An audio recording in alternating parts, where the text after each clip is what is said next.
la femanga el famanange lela lela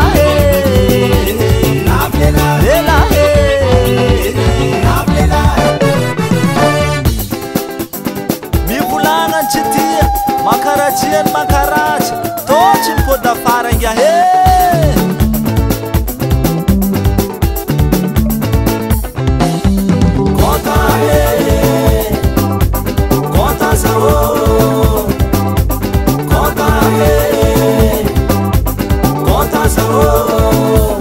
Bajalong na migomantana ni vuocha ni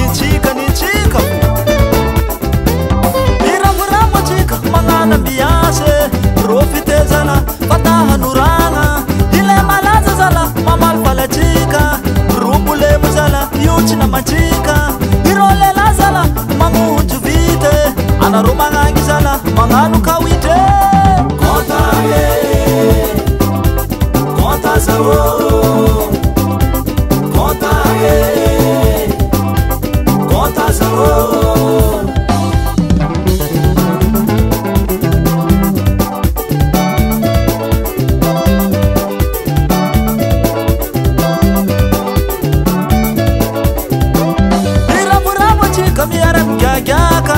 Mararifozala niol malenga chika dinate zani zala aza tomakive ropa ngenchki zala kara tortille fachiki njeni zala kara taksiye kota he kota sawo kota he kota sawo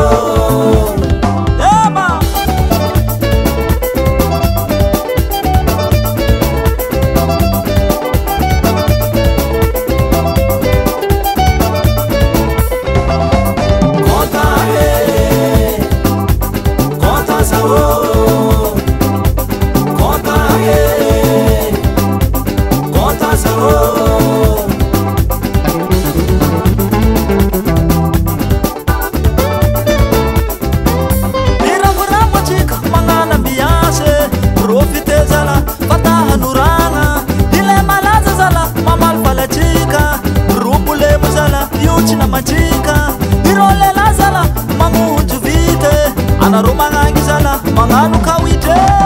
Kota he Kota sawo Kota he Kota sawo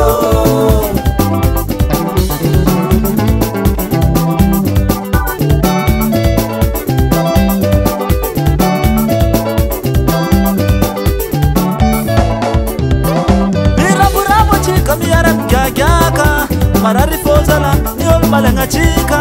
dinate zani zala aza tomakive ropa ngenchki